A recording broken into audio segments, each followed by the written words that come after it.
Assalamualaikum warahmatullahi wabarakatuh. Salam sejahtera bagi kita semua. Halo semua, bagaimana kabarnya? Oke, materi perkuliahan pipa bawah laut kali ini saya akan membahas mengenai instalasi pipa bawah laut ya. Adapun target keluaran perkuliahan ini adalah pertama, kalian mengerti mengenai proses instalasi pipa bawah laut. Kemudian kalian dapat mempelajari bagaimana analisis tegangan pipa bawah laut. Ada 3 topik yang akan dibahas dalam materi ini. Yang pertama adalah metode instalasi pipa. Yang kedua adalah analisis tegangan pipa pada saat instalasi. Yang terakhir adalah shore approach dan tie-in. Tie-in itu adalah penyambungan pipa. Nanti kita lihat videonya bagaimana penyambungan pipa tersebut. Oke, kita masuk ke topik pertama.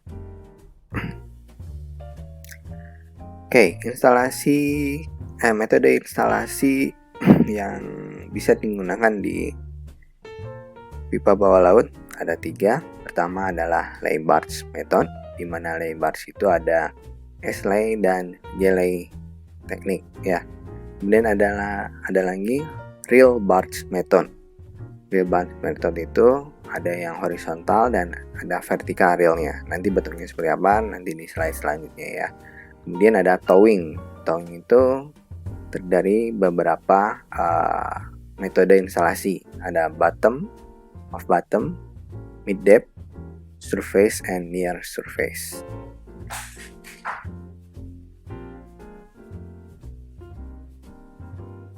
Oke, kita masuk ke metode instalasi yang pertama, yaitu lay barge method dengan S-lay teknik. Oke, instalasi metode S-lay itu bisa kalian lihat dari bentuknya. Nah, bentuknya ini merupakan seperti huruf S. Nah, di sini barnya sendiri mempunyai namanya ada third generation. Jadi ada 3 generasi yang sudah dibuat. Oke, pertama perbedaannya apa? First generation itu terlihat dari tensioner capacity. Jadi tensioner capacity itu bagaimana si vessel ini atau barge ini memegang pipa, kekuatan tariknya tuh seberapa besar untuk memegang pipa di sini. Jadi first generation itu antara 20 sampai 60 ton. Second generation itu antara 75 sampai 135 ton. Kemudian yang terakhir adalah third generation itu 200 sampai 400 ton. Nah, kemampuan daripada barge S-lay ini adalah sampai sekitar kedalaman perairan kurang lebih di 800 meter. Bisa kalian lihat di grafik seperti ini ya. Ini pertama sumbu Y-nya adalah grafik sumbu elevasi, dan sumbu X-nya adalah touchdown distance. Jadi yang third generation itu bisa sampai 800 meter ya.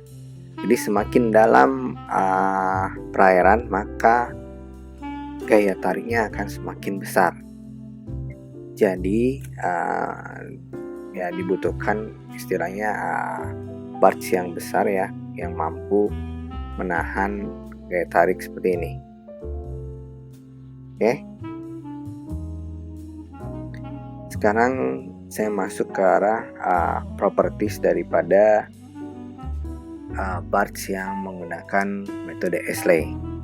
Pertama ada vessel positioning keeping, bisa memakai angkor ya. Di mana maksudnya vessel positioning keeping ini adalah di mana posisi pipa pada saat melakukan instalasi itu dia bisa menggunakan angkor, jadi dia biar nggak pergi kemana-mana si posisi pipanya.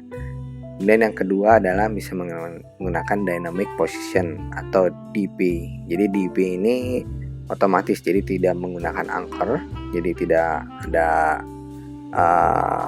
labuh jangkar.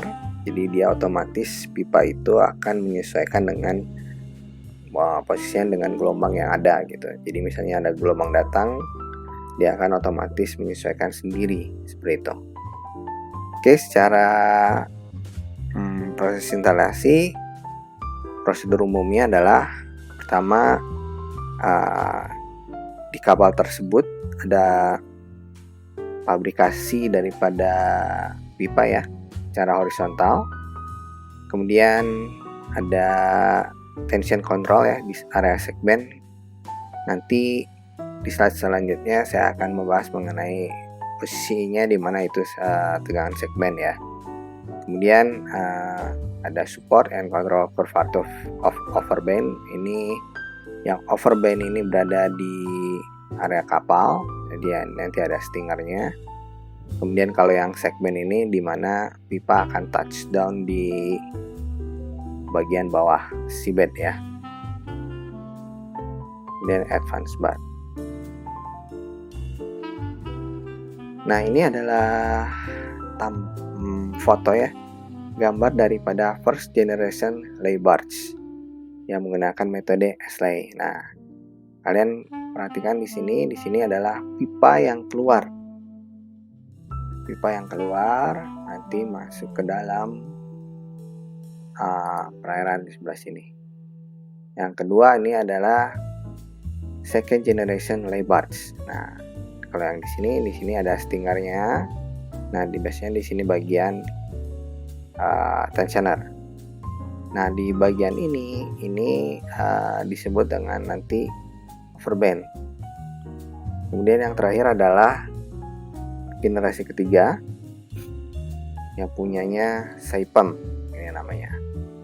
Ini seperti semakin besar dan stingernya juga semakin besar.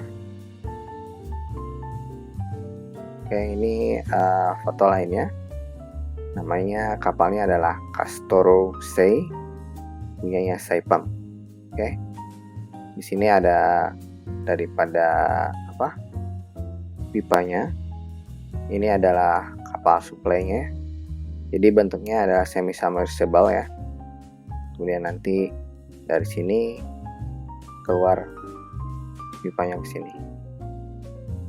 Kemudian ini dari perusahaan lain, nama kapalnya adalah Solitaire dari Allseas ya.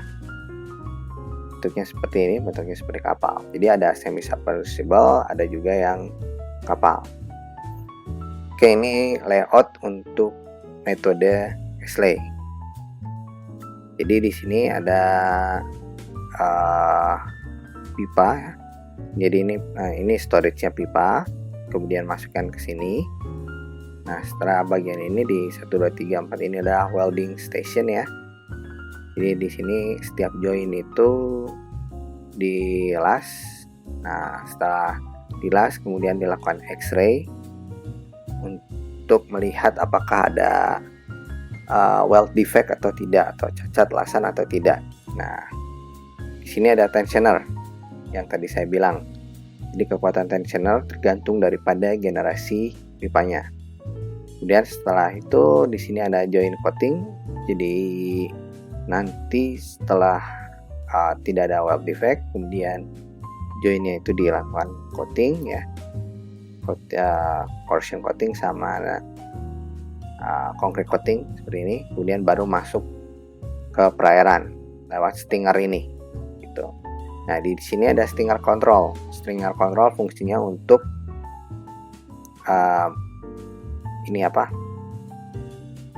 naik turunnya derajatnya ya, kemiringannya daripada stingernya sendiri seperti itu.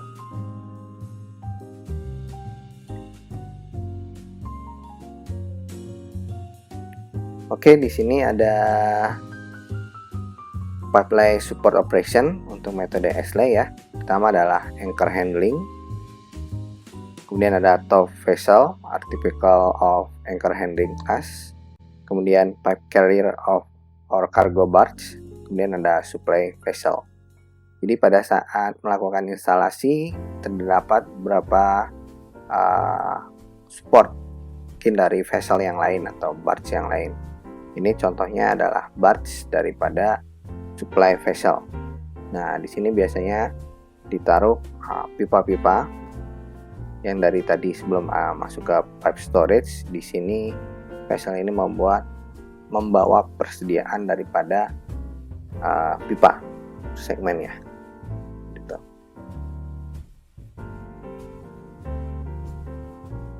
Oke, selanjutnya saya akan membahas mengenai instalasi pipa dengan menggunakan jelly, metode jelly. Jadi metode jelly bentuknya adalah seperti huruf J. Nah, di sini. Jadi kalian sudah tahu perbedaan ya. Jadi S-lay dan J-lay. Kalau S-lay nanti membentuk huruf S ya pada saat instalasi, sedangkan J-lay itu membentuk huruf J. Jadi ciri umumnya adalah ini ya. Ini pada saat instalasi ini bentuknya vertikal, sedangkan tadi kalau S-lay itu dia horizontal. Bentuknya ya dari horizontal seperti ini, hampir seperti ini gitu ya. Oke, pada metode jelly ini terdapat beberapa kriteria. Pertama, vessel positioning keeping ya tadi sama ya dengan yang S-lay, ada anchor sama dynamic position atau DP. Kemudian prosedur umum pada metode jelly ini, jadi pada saat melakukan pengelasan dia hanya mempunyai join yang pendek, berbeda dengan S-lay yang bisa, maksudnya segmen pipanya yang untuk dilasnya itu panjang seperti itu. Kemudian pada saat pengelasannya itu pipa akan diangkat di jelly tower namanya, kemudian baru dilakukan pengelasan. Jadi pengelasannya secara vertikal. Kemudian di kapal tersebut ada tension control ya di segmen ya untuk mengontrol daripada tegangan di segmen. Kemudian ada incline ramp for optimal departure range. Kemudian ini lay rate-nya adalah 125 sampai 250 meter per hour. Jadi kapal itu hanya dalam 1 jam itu bisa menginstalasi sepanjang 125 sampai 250 meter. Kemudian existing capability-nya tidak ada build vessel ya. Kemudian modify existing construction vessel. Kemudian ini yang paling penting adalah yang perlu kalian ketahui, pipa bisa diinstal pada kedalaman perairan melebihi daripada 2000 meter. Jadi contoh khususnya kalau ini mau instalasi pipa di perairan yang dalam, biasanya kita akan menggunakan metode jelly. Oke, ini bentuk daripada barge dengan metode jelly. Ini ada barge-nya Saipem ya, namanya Saipem 7000 dan juga Herema. Nah, ini ada namanya tadi jelly tower. Jadi pipa akan masuk ini, diangkat di sini, kemudian dilakukan pengelasan di sini, kemudian baru dimasukkan.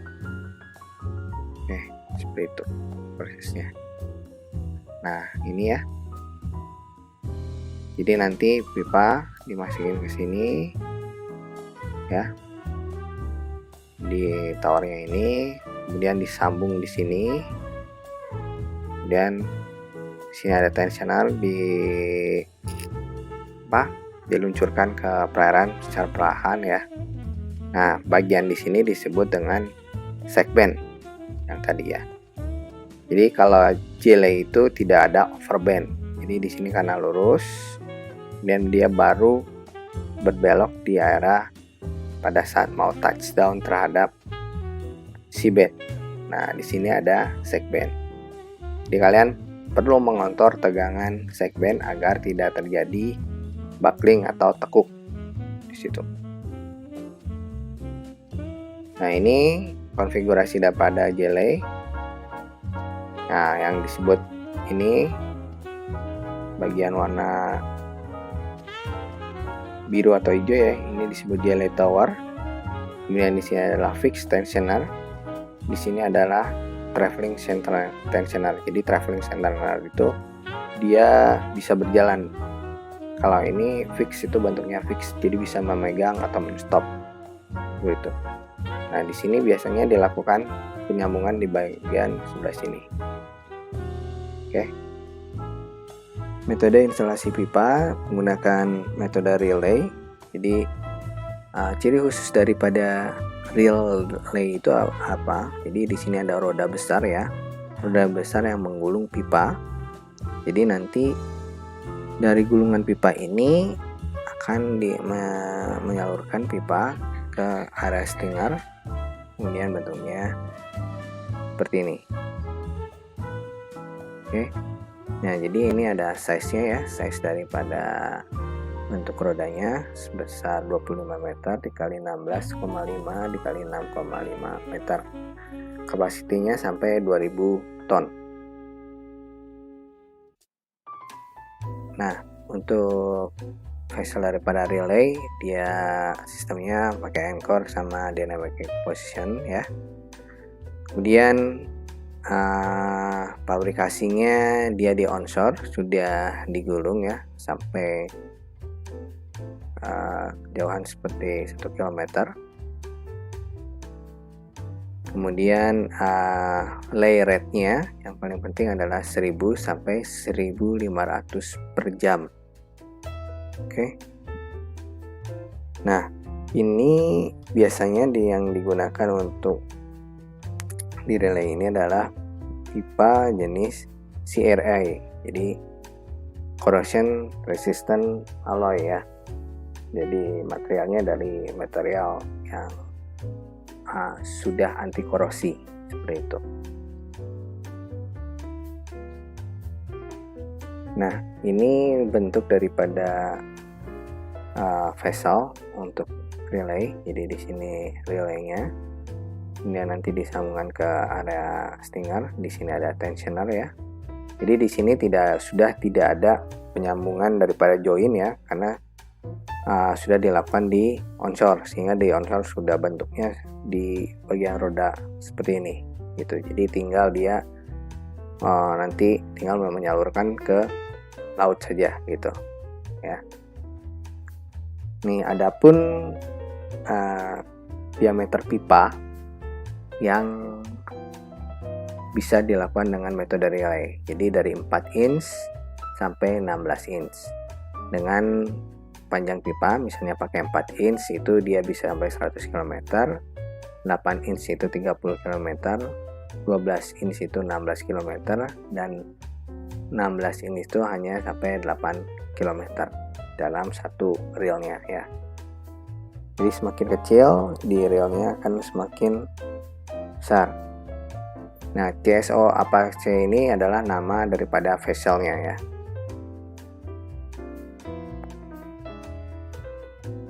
Nah, di sini yang tadi saya utarakan ada dua. Pertama adalah horizontal dan vertikal. Horizontal itu stingernya di bagian horizontal ini. Nah, ini adalah bentuk reelnya nih. Reelnya tadi kalau digambar ada yang roda vertikal. Nah, ini rodanya bentuknya horizontal seperti ini.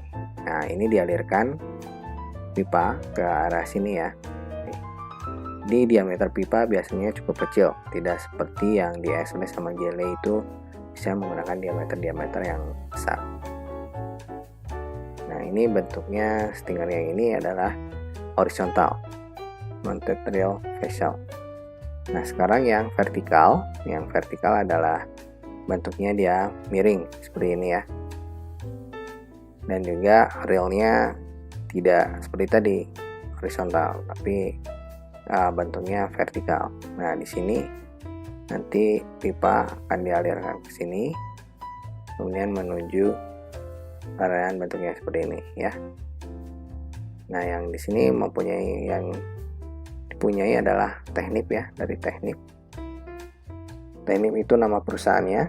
Jadi ada beberapa macam, ini namanya Apache.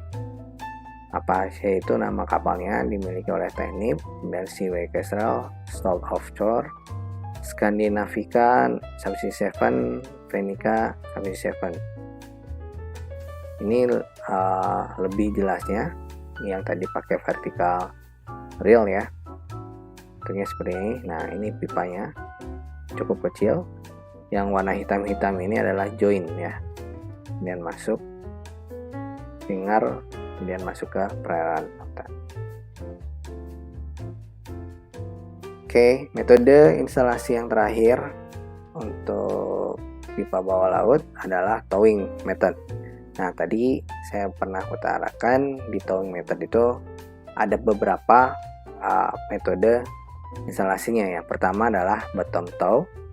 Jadi pipa di bagian bawah ini ditarik ya oleh tow vessel seperti ini. Ini ditarik terus. Nah, ini ada persyaratan khusus, tidak semuanya bisa ditarik. Ini tergantung daripada kondisi atau soil properties seabed. Kalau soil propertiesnya seabed cukup misalnya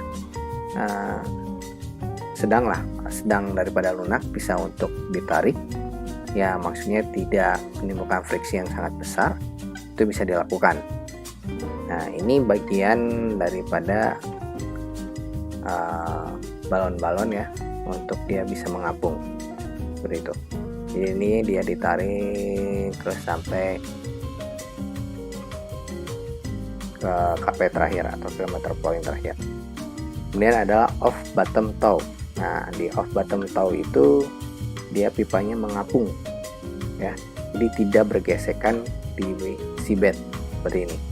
Nah, di sini ada dua ya, ada pelampung, tadi ada balon pelampung, dan juga ada rantai.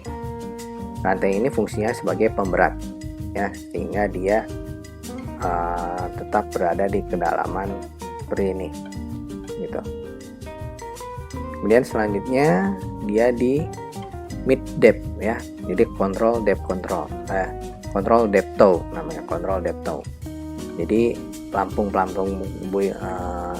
untuk mengontrol buoyancy ini bisa diisi, jadi sehingga dia bisa berada di kedalaman perairan atau di pertengahan kedalaman daripada seabed.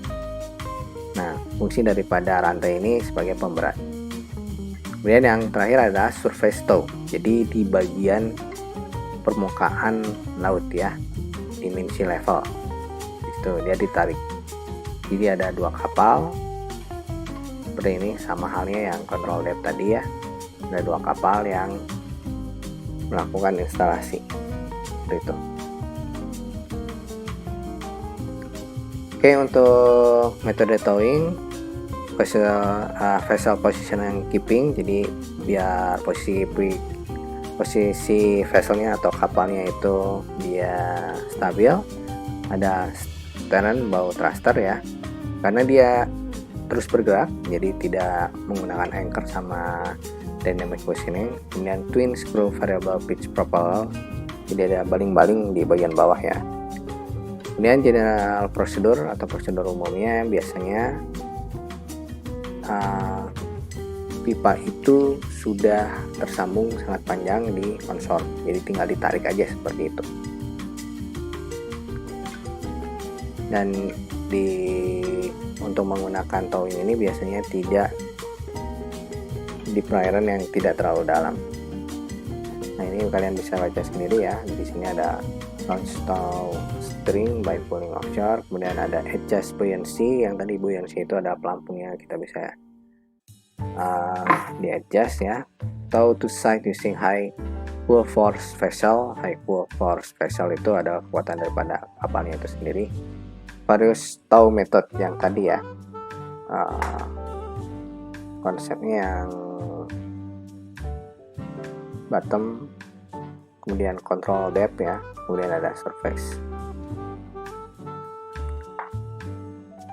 Nah, ini kekuatannya daripada high pull vessel ini yang tersedia di dunia itu adalah 100 sampai 140 ton, ini banyak ya. Kemudian kekuatan vessel untuk menarik pipa itu hanya yang ada beberapa 140 sampai 160 ton. Kemudian hanya yang vessel yang bisa menarik pipa 160 sampai 190 ton itu sangat terbatas begitu. Oke, sekarang perbandingan daripada instalasi pipa. Nanti kalian bisa baca sendirilah di sini ya. Ini ada beberapa perbandingan. Misalnya kalau tidak ada yang tidak dimengerti dari sini, kalian bisa tanyakan. Oke. Ini perbandingan dari towing dan S-lay. Kemudian ini perbedaan antara J-lay dan reel-lay. Seperti itu. Tabel berikut adalah data mengenai kontraktor, kemudian jenis vesselnya, dan juga jenis metode instalasi yang telah digunakan atau yang telah dilakukan pada saat melakukan instalasi pipa. Ya, jadi kalian bisa lihat di sini. Jadi kontraktornya Alsys, vesselnya adalah nama vesselnya, misalnya ini Laurel Lay, kapasiti daripada tensioner 360 kips, maksimum daripada outside diameter 30 inch, dia di kedalaman sampai 10.000 plus feet ya dengan metode S-lay. Dan ini berikut semua datanya yang telah pernah dilakukan ya. Kemudian ini untuk yang metode reel ya, reeling. Ini perbandingan antara kontraktor dan nama vesselnya. Ini ada call dive, ini interpret. Jadi ini yang tanda tanya itu tidak terdapat data, bukan nilainya 0 ya, tapi tidak mempunyai data. Sedangkan yang ini adalah perbandingan daripada semuanya berdasarkan kontraktor dan vessel. Metode instalasi mana yang tepat untuk dilakukan. Ada beberapa parameter yang perlu kalian ketahui. Pertama adalah diameter pipanya tersebut, ketebalan pipa, kemudian ada external coating, kemudian tegangan pada saat instalasi, sehingga kalian akan mengetahui gaya tarik atau gaya daripada tensioner berapa yang diperlukan ya. Kedalaman perairan, panjang pipa, kemudian lokasi atau lingkungannya, kemudian ketersediaan daripada vessel tersebut. Berikut ini adalah contoh tahapan yang dikerjakan di vessel ya pada saat melakukan instalasi pipa. Ini contohnya di vesselnya dengan metode S-lay. Pertama adalah ada barge ya, di sini ada barge yang berisi daripada segmen pipa. Kemudian setiap pipa segmen itu diangkat, dimasukkan ke storage di vessel tersebut. Setelah pipa yang berada di storage di vessel, kemudian dilakukan pengelasan di weld station ya. Kemudian setelah dilas, dimasukkan ya, jadi dia bentuknya maju gitu. Kemudian masuk ke area tensioner. Nah, ini bentuknya area tensioner ya. Setelah dari sini dilakukan coating. Nah, ini melakukan coating yang warna hitam ini ya, coating anti korosi. Kemudian setelah coating anti korosi baru dilakukan coating, concrete coating ya, seperti itu. Nah, ini concrete coating. Jadi di sini ada semacam seperti backcasting. Kemudian nanti diinjek ya, di grout dengan konkrit. Setelah itu baru diluncurkan ke laut. Jadi kalian bisa lihat ini titik joinnya. Jadi sudah hampir sama rata dengan bagian pipanya ya. Jadi di join diameternya hampir sama rata dengan pipanya. Oke, berikut ini ada video yang akan menjelaskan mengenai proses tersebut ya.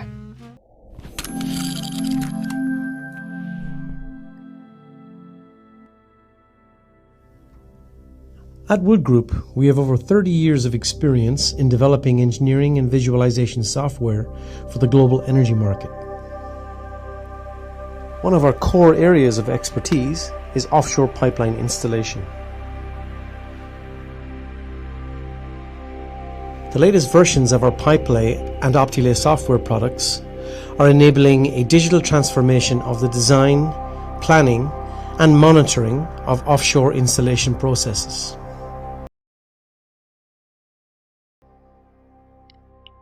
Wood Group di sini adalah perusahaan yang bergerak di bidang pipa ya, khususnya pipa bawah laut. Jadi kalau kalian nanti mau bekerja sebagai pipeline engineer bisa langsung ke Wood Group ini. Which predict and monitor offshore conditions with increased accuracy and reduced conservatism, leading to safer, leaner designs as well as reduced vessel downtime.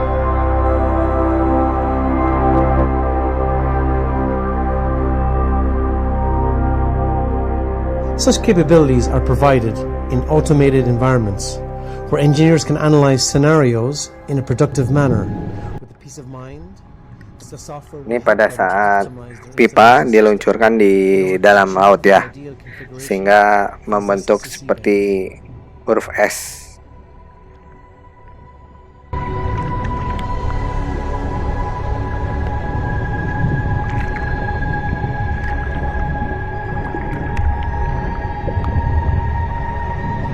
For more information on PipeLay and OptiLay software, please contact the Digital Solutions team at Wood Group. Thank you.